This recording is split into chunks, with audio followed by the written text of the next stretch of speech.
Doctor Shafiq साहब, जो तरक्की याफ्ता ममालिक है वो क्या करते हैं? सर देखिए, उन्होंने क्लाइमेट रिजिलियंस, उन्होंने अपने आप को सस्टेनेबल सॉल्यूशंस के साथ आए, because they do have the resources to do it. But unfortunately हम एक गरीब मुल्क हैं और साथ ही साथ हम लो एमिटिंग कंट्रीज़ हैं, तो इसलिए हमारे पास इसके सिवा कोई चारा नहीं है कि हम लॉस एंड डैमेज के ज़रिए से उन लोगों से हम अपने रेपरेशंस जो तलाफियाँ हैं वो लेके और हम अपने आप को क्लाइमेट रिजिलियंट। यार अपना कहाँ से, हम गरीब मुल्क हैं और लॉलेस हैं। आप कसूर में टैमरियाँ देख लें कितनी वो अपना वो पोल्यूशन कर रही हैं। आप इधर जाके फैक्ट्रियाँ देख लें, लाहौर के गर्दो नवाह में प्लास्टिक फेंक रही हैं, केमिकल्स फेंक रही हैं, पूरा पूरा फील्ड्स को कंटेमिनेट कर रही हैं। गवर्नमेंट तो चुप है। भट्टे हमारे चल रहे होते हैं 24 घंटे, ठीक है, कनक को हम लोग आग लगा रहे होते हैं। हम कौन सा को सेंसिबल बात की है? नहीं, वो बिल्कुल आपकी बात उस हवाले से बिल्कुल दुरुस्त है, लेकिन हमने ग्लोबल लेवल पे देखना है जिसकी वजह से क्लाइमेट चेंज हो रहा है। क्लाइमेट चेंज हो रहा है ग्रीन हाउस गैसेस की वजह यार से। हम अपने लिए जिम्मेदार हैं ना, कि हम अपने हिस्से के जिम्मेदार हैं। हाँ, ये जो जितनी आपने माल प्रैक्टिसेस बताई हैं ना, ये एनवायरमेंटल माल प्रैक्टिसेस, इनके नतीजे में हमें वाटर पोल्यूशन का सामना और एयर पोल्यूशन का सामना करना पड़ रहा है। ये ग्लोबल नहीं है, ये लोकल है, ये हमारी अपनी माल प्रैक्टिसेस की वजह से हो रहा है। लेकिन मैं सर की एक बात से यहाँ पे इख्तलाफ करने की जसारत करूँगा। सर ने एक खुश उम्मीदी की बात की है कि जी 1.5-2 साल बाद चीज़ें शायद इम्प्रूव हो जाएं, लेकिन मैं पता नहीं क्यों। नहीं सर, 2 साल से मुझे भी ये कह रहे हैं, एस्ट्रोलॉजिकल इनका एक और 2 साल से मुझे भी ये कह रहे हैं और अभी तक तो वो टाइम नहीं आया। अच्छा, तो इनकी 2 साल वाली लिमिट इनकी छोड़ दें। लोगों को मायूस भी नहीं करना चाहिए। मायूस में हरगिज़ नहीं कर रहा, लेकिन सर हम प्रेशर नहीं ना डालेंगे। तो मैं थोड़ा सा एक्सप्लेन करूं सर। जब पाकिस्तान बना था 2 करोड़ आबादी थी, अब 24, और हमारी यूटिलाइजेशन ऑफ फॉसल्स जो ऑयल है, गैसेस, जो आपने इतना एक्सप्लेन कर दिया है। अब अभी सर जो सबसे बड़ा बुरा फैक्ट जो आना है वो स्मॉग का आना है, और अभी तक हमने स्मॉग का एक्ट नहीं बना सके, अभी तक हम रोक नहीं सके, अभी तक हमने कोई काम नहीं किया। स्मॉग सिर्फ 2 किस्म की, एक प्राइमरी स्मॉग है जो सारा साल चलती है, और एक सेकेंडरी स्मॉग है जब ये कंडेंसेशन होगी, नीचे की गैसें ऊपर जाके जब आपस में मिलेंगी और पानी के कतरे मिलेंगे तो इंजूरियस सल्फ्यूरिक एसिड छोड़ दें अपना शफीक साहब, वो तो कल की बात है, अल्लाह ना करे कि हो। लेकिन ये वाटर बॉर्न डिजीजेस तो आज से शुरू हो रही है ना। एग्जैक्टली, ये तो फिर लाजिम बात है, सैलाब के साथ ये सारी चीज़ें तो फिर आपको हमें फेस करनी पड़ेंगी ना। तो जितनी तबाही मैं देख के आया हूँ, अगले साल भी काश नहीं हो सकती।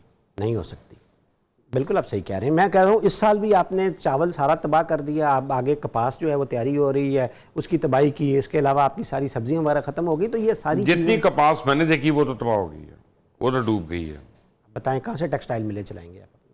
तो अगेन सर मैं इस पर यही कहूँगा, हमें मानना है कि क्लाइमेट चेंज एक रियलिटी है। आने वाले सालों में ऐसे वाक़यात जो क्लाइमेट चेंज से जुड़े हैं, इनसे तबाही में इजाफा होगा।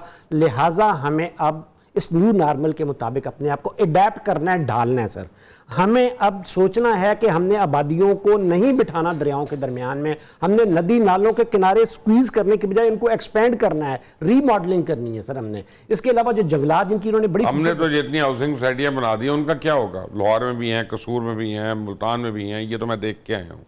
यानी तो बस आप फिर देख लें, फिर आप तैयार हो जाएं, अगर आने वाले सालों में इससे बड़ी तबाहियों के लिए तैयार हो जाएं। सर मैं कोई ऐसी कोई नहीं है कि मैं कोई इंट्यूशन बेस से बात कर रहा हूं, मैं डाटा के अंदर रहने वाला बंदा हूं। डाटा कह रहा है आने वाले साल मुश्किल है सारे के लिए, क्योंकि ग्रीन हाउस गैसेस हम नहीं ना कम कर रहे। दुनिया में ऐसे लीडरशिप आ गई है जो ग्रीन हाउस गैसेस के हवाले से बिल्कुल भी फ्रेंडली नहीं है, जो क्लाइमेट चेंज डिनायर हैं, वो तो कह रहे हैं ड्रिल बेबी ड्रिल, और पूरी दुनिया में ड्रिल। शफीक साहब, आपके ख्याल में हुकूमत की तैयारियां कंप्लीट थी? मेरे ख्याल में हुकूमत ने बहुत सारे लैप्सेस थे इस दफ़ा, मेरे ख्याल में बहुत सारे लैप्सेस थे। हमें बहुत नहीं, अब आप जापान ट्रिप को निकाल के बात करें। किसको सर? जापान के ट्रिप को निकाल के बात अब उस ट्रिप के अलावा भी मेरे ख्याल में हुकूमतें होती हैं विजनरी, विजन के साथ चलती हैं।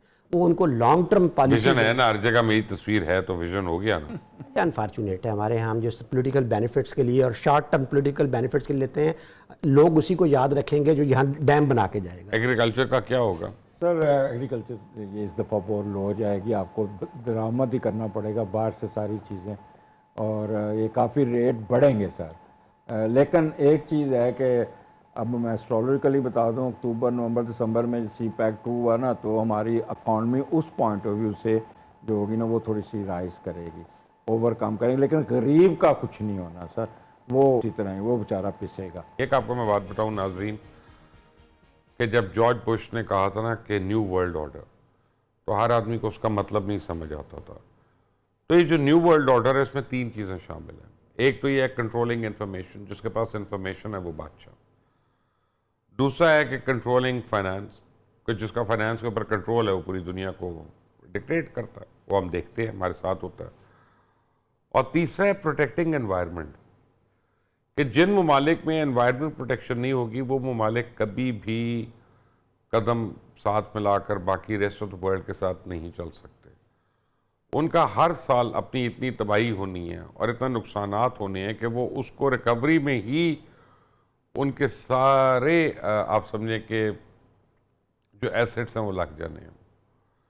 तो शफीक कम्बो साहब, जब हमें इतने साल पहले जॉर्ज बुश ने बता दिया कि एनवायरनमेंट न्यू वर्ल्ड ऑर्डर का हिस्सा है, तो हमारी पॉलिसीज़ का हिस्सा क्यों नहीं बना वो? 2 चीज़ें हैं, एक तो सर एडहॉकिज्म है हमारी पॉलिसियों में, और दूसरा शायद हमारे यहाँ हम एक रिएक्शनरी अप्रोच के इतने आदी हो गए हैं, हम कहते हैं ठीक है जब होगा देखा जाएगा। तो ये वो 2 चीज़ें हैं मेरे ख्याल में जिसकी वजह से हम तैयारी नहीं कर सके कि इन द लॉन्गर रन यहाँ पे इन्वायरमेंटल डिग्रेडेशन के ऐसे भी हमें रिपरकशंस इन शक्लों में भी नज़र आएंगी कि स्मॉग इस तरह से हो जाएगा, ठीक है, इस तरह से हमारे यहाँ ग्लोव्स होंगे, इतनी पानी बार बार बरसना शुरू हो जाएगा, इतनी अनप्रेडिक्टेबिलिटी आ जाएगी मौसमों में। तो मेरे ख्याल में ये 2 चीज़ें हैं। एक तो हमारी वही एक जो अप्रोच रही है हमेशा से रिएक्शनरी, कभी अगर हम प्रोएक्टिव होते हैं प्रोफेसर साहब आप मुझे बताएं, कभी अब दरियाओं के बेड में लोगों को ऐसे बसने देते। मैं बार बार इसलिए इसका तस्करा कर रहा हूँ कि इसको के सैलाब से बहुत ज़्यादा तबाही हुई है। कभी हम चलिए ये तो पिछली हुकूमत में डाल सकते हैं ना बड़ी आराम से, लेकिन KPK में तो 3 हुकूमतें जो हैं वो एक ही रही हैं ना, एक ही जमात की, तहरीक इंसाफ की। तो वहाँ पे रिवर स्वात का बेड देख लें। जी एग्जैक्टली ऐसा ही ना, मैं वो ये कह रहा हूँ, मैं उनको एक्सक्लूड तो नहीं कर रहा, मैं वो भी इसमें बराबर के शरीक हैं कि वो मुसलसल इस हुकूमत में हैं। और उन्होंने सिर्फ सर KP बेड उसकी ना बात करें, जो नदी नाले पहाड़ों से आ रहे थे उन नदी नालों को स्क्वीज़ किया ना, जहाँ जहाँ सियाहत उन्होंने एक बिल्कुल इको डिस्ट्रक्टिव किस्म की सियाहत प्रमोट की है वहाँ पे, ठीक है, जहाँ जहाँ नदी नालों के किनारे लोगों ने आके उनको मजीद स्क्वीज़ कर दिया है। तो अगेन मैं वही कह रहा हूँ कि हमारे यहाँ एडहॉकिज्म है, वक्ती तौर पे आप काम करते हैं। दूसरा आप रिएक्टिव अप्रोच के तहत अब रिलीफ एफर्ट है, ये रिलीफ एफर्ट जैसे ही रुकेंगी आप फिर बताएं ना क्या विजन है रिहेबिलिटेशन का आपके पास, कि आपने जब दोबारा से रिहेबिलिटेशन यहाँ पे करनी है उसके लिए विजन अभी तक हमें नहीं पता चल रहा कि जी क्या, जो आप बात कर रहे थे अभी कि जी क्या ये सोसाइटियाँ जो इतनी बनी हुई, जितनी आपने 10 सोसाइटियों के नाम बताए हैं, इनके लिए क्या प्लानिंग है गवर्नमेंट के पास? क्या प्लान है जी अजमल? सर कोई प्लानिंग नहीं है, वो जो जगह मिलती है वो उस पर घर बना देते हैं सब कुछ। सर एक दुनिया का एक इंटरनेशनल रूल है कि शहर की आबादी इतनी एक दायरा होता है, इससे आगे नहीं बढ़नी चाहिए। और हज़ूर पाक सल्लल्लाहु अलैहि वसल्लम ने फरमाया कि शहर दूर दूर आबाद करें। अब लाहौर ही देख लें सर, आप तो पुराने मेरे तरह लाहौर के पुराने जानने के लाहौर की अब क्या पोजीशन है। लेकिन मैं अब लाहौर को नहीं जानता, पूरे लाहौर को। सर अब कसूर तक आपने परसों भी लॉक किया कि कसूर तक लाहौर बन गया, उधर गुजरांवाला को लग रहा है वो तार ना लगी होती तो हम इंडिया में भी घुस जाते, वहाँ पे भी कुछ स्कीम बना देते।